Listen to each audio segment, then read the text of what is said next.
Hello and welcome to this video on networking. So this video is an introductory video to what a network is, what devices communicate on the network, what devices constitute the network, what we need to consider on a network designs, the OSI model, which is very important to networks, and any other thing that we may want to discuss concerning networks. So let's start with answering the question what a network is.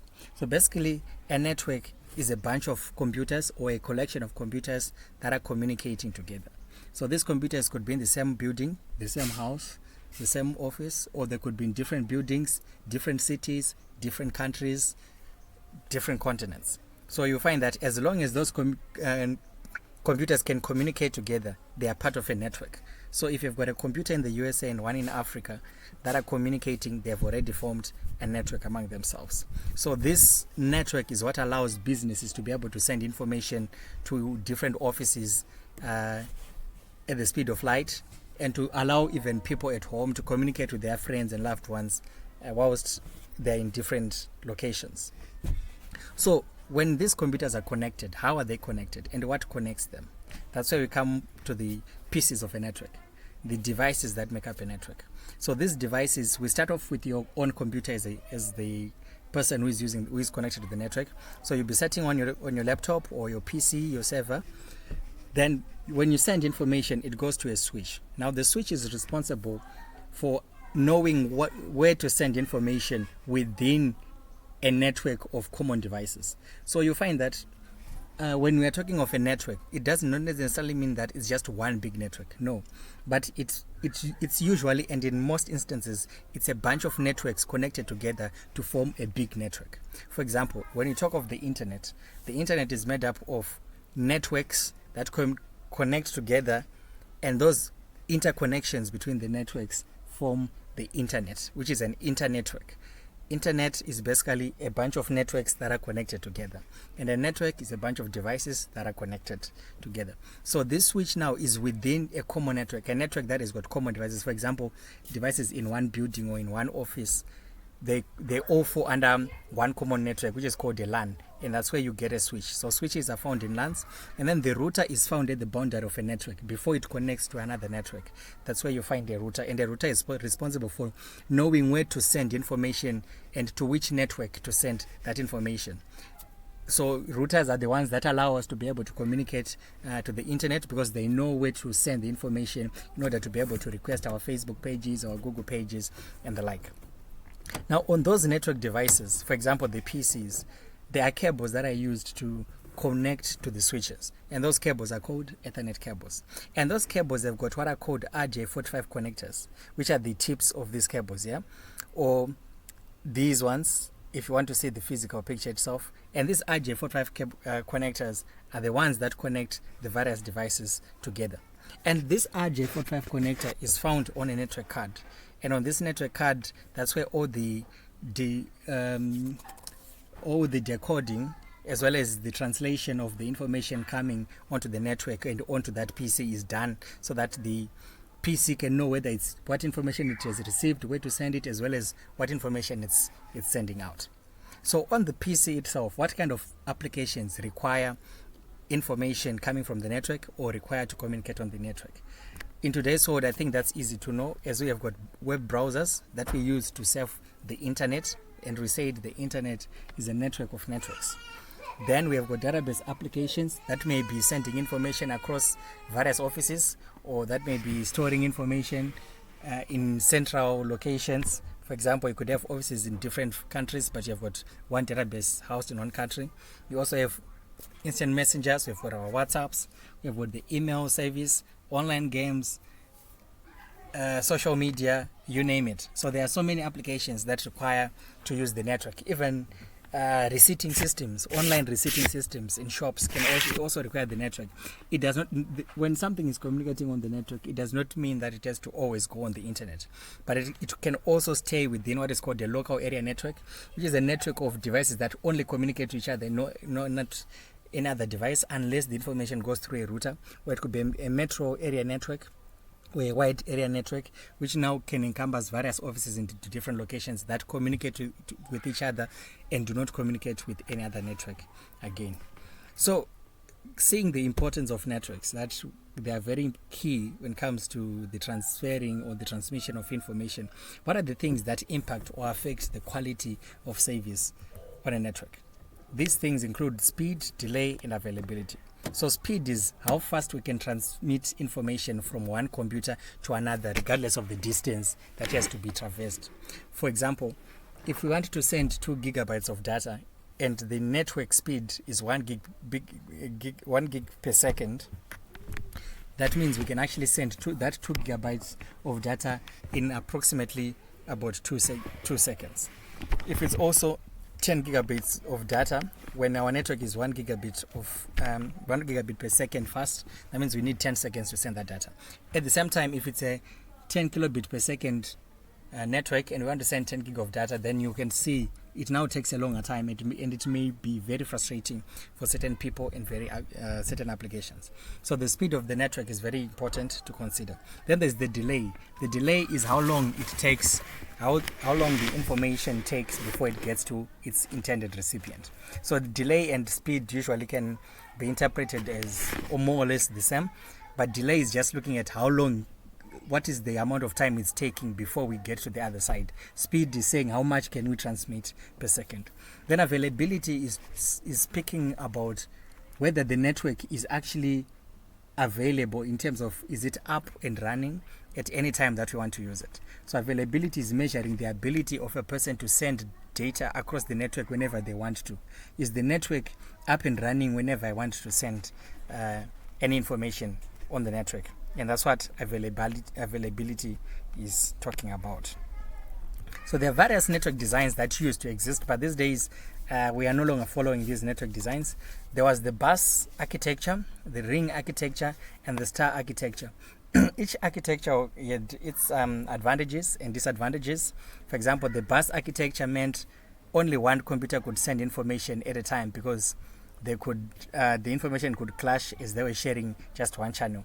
The ring architecture or the ring design meant that information had to be sent to all computers across in that ring before it actually arrived to wherever it was going, and that in itself introduced a lot of delay. Then the star topology, which is more like what we are using these days on switches, where we've got a switch at the center here, is the one where we've got a central device that has got that coordinates the communication of devices in a network and in an internetwork. So these are some of the network designs that exist and some that existed, and they continue to be improved as the devices that we use improve, they become more intelligent, and we can actually move away from such designs.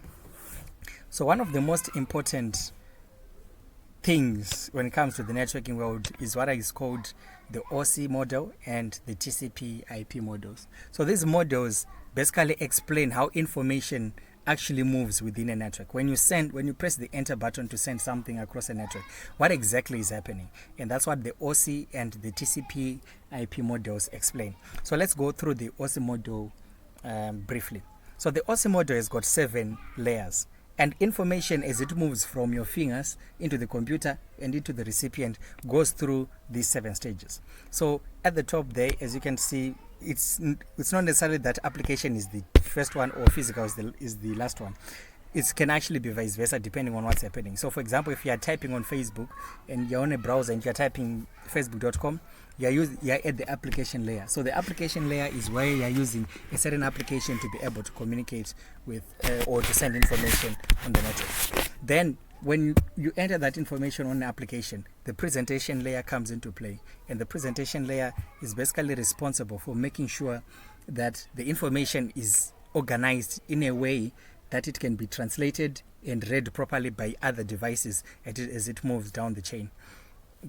Then the session layer now is responsible for separating the various information that is moving across the network. So for example, if you are visiting Google and you are visiting Facebook and you are also sending a file across the network, the session layer is responsible for making sure that all those 3 different communications do not get mixed up and jumbled up, but they stay separate as it moves across that chain. Then we have the transport layer. The transport layer basically is determining whether information is going to be sent in a reliable manner or in a non-reliable manner. So under the transport layer, this is where we have TCP and UDP. TCP is a kind of transmission that makes sure that data gets to where it is. So TCP keeps a log or an audit file of which packets have been sent and which have been received. And if a packet has not yet been received, it resends it again. Whereas UDP does not actually check whether a file is received, but once it has sent it, it has sent it. So TCP and UDP have got various uses depending on what's being used. For example, TCP is good when you're downloading an important file. You want to make sure that the file comes in its integral form and it's accurate. But when you're also doing a video call, you do not really want to see a frame of 5 seconds ago or 10 seconds ago coming now when you're already talking about something else. And that's where UDP comes into play, where it just sends data. If something does not get to you, it does not resend it, unlike TCP. So at the transport layer there, that's where we are determining whether we want to send something reliably or unreliably. Then we get to the network layer now. At this network layer, that's where we have got things like our IP addresses. This is where we determine how the information is going to be routed or sent out, and which IP has got that information, and which IP has been set to that device, and the ports as well, which are also set at transport layer. So basically, network layer is making sure that we have got enough information about the device to be able to send it to another device and be able to identify it and bring back the same information. When we have that information, we then get to the data link layer. The data link layer now is making sure that we translate that information into physical information for the device. For example, the data link layer, we have got what are called the MAC addresses, which are unique identifiers for the actual hardware that is used for sending the information. Then we have got the physical layer. At the physical layer now, this is where we are talking of the cabling itself. What kind of cables are we going to use? Are we using unshielded twisted pair? Are we using coaxial cables? Are we using satellites, etc.? This is where we are talking about. So if you are sending information, you start from the application layer going down right up to the physical. So information will start from your browser until it gets into the cables. But when the recipient now is receiving the information, the recipient will now start from the physical layer, because the information is coming from the cables. They translate that information based on the MAC address or where the information is supposed to be sent, the IP, and then the IP address of the server or the machine where it's supposed to go, then the ports, as well as whether it's TCP or UDP that has been used, the sessions, the presentation, until it gets to the application where you finally see the information. So you find that the OSI model basically breaks down the communication and movement of information that happens in a network. And the OSI model and the TCP IP models are basically the same types of models. However, they're just grouped in different ways. For example, the application, presentation, and session layers are combined into the application layer in the TCP IP model. The transport layer remains the transport layer, but the network layer is now called the internet layer in the TCP IP model. But their functions remain exactly the same. Then the data link layer and the physical layer become the network access layers in the TCP IP. But these two models are exactly the same. They mean the same thing, and they're actually talking to the same thing. Now, let's look at IP addresses. So you'll find that in a network, each device is given a number, so to speak, that it uses to communicate and identify itself on the network. So this number is what we call the IP address, okay? So these IP addresses, they come in different classes. So we have what are called Class A, Class B, and Class C addresses. And these addresses are then used to determine whether they are going to be communicating as public IP addresses, which can be accessed from any network, or they are private IP addresses that can be accessed only on the network. So you can go and read further on the classes of IP addresses, but you'll find that the first class is from 1 to 126, so it's 1.0.0.0 to 126.255.255.255.255, okay, and the same goes for the rest of them. Then we've got public and private IP addresses. Now, the public IP addresses, as I said, are the ones that can be accessed on the internet and by various networks. So you can use one IP address, which is public, to communicate with any network in the world. But private IP addresses are only found within that one network in which that computer is found. That is what we called the local area in network, or the LAN. So the private IP address cannot go beyond the router, but it only communicates within the LAN. So there are three ranges for private IP addresses. There's the 10.0.0, network, the 192.172.16 network up to 172.31, and the 192.168 network that is used for as private IP addresses. So you can actually assign any device a private IP address that you choose, because these devices or these IP addresses will only uniquely identify your device within that LAN or that local area network. But public IP addresses are unique to all devices. They cannot be shared across devices, or no two companies can use the same IP address. Unlike private IP addresses, each company could use the same IP addresses and there won't be any problems, because those private IP addresses are not used to communicate across various networks. So there won't be any conflicts there. Now, as we spoke about TCP and UDP, and with TCP and UDP, there are ports that are then used to send information based on what kind of information it is. So, for example, if it's TCP information, then you'll find that there are ports like port 21 is used at all times for FTP. That's all it's used for. It does not matter who is doing it or who is using that port. Port number 21 will always be used for FTP. The same goes for port 22. It's always for SSH. Telnet is found on port 23. HTTP, which is for web browsing, is found on port 80. And secure HTTP is found on port 443. The same goes for port POP3, which is for emails. It's found on 110. So these port numbers do not change. I'm not sure. I don't remember, but yes, it's written here. From 0 to 1023, these are considered well-known ports. So these ones are actually mapped to specific services. So each port number between 0 and 1023 is mapped to a specific service. Okay, and then ports from 1024 going to any other figure, those ones can be assigned randomly on the internet or as traffic is moving to be able to identify that traffic in the session layer. Then for UDP, we have got the DNS client as well as trivial file transport protocol. So as we were saying, TCP is very reliable. Why is it reliable? Because TCP builds connections. It makes sure that information, when it's communicating with when computers are communicating, they create a connection, and within that connection, it sequences the bits or the bytes or the data packets that it's sending. So these data packets, when it sends sequence 1 to 10, it makes sure that 1 to 10 has been received. If 8 has not yet been received, it makes sure that 8 is sent again to make sure that it gets to the other side. And it uses acknowledgements. So when it sends certain packets, it waits for an acknowledgement from its recipient that they have received the packets. And if they don't acknowledge that they've received the packets, it resends the information until they acknowledge receipt of the information. Unlike UDP does not use acknowledgements. It's unreliable. When it sends information, that's it. It does not check whether it is received.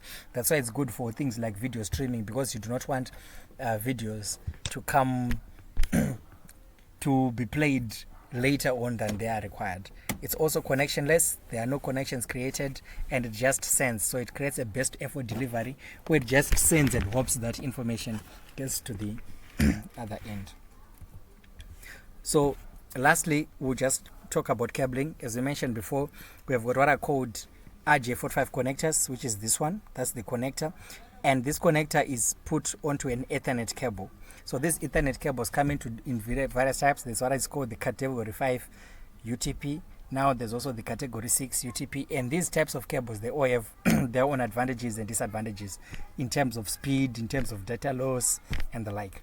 We also have fiber connectors, single mode fiber and multi-mode fibers, and they also are just like the Ethernet cables, also have their advantages and disadvantages as far as distances and data loss are concerned. So that's all for the introduction to networking. I hope you've learned something, and thanks for listening.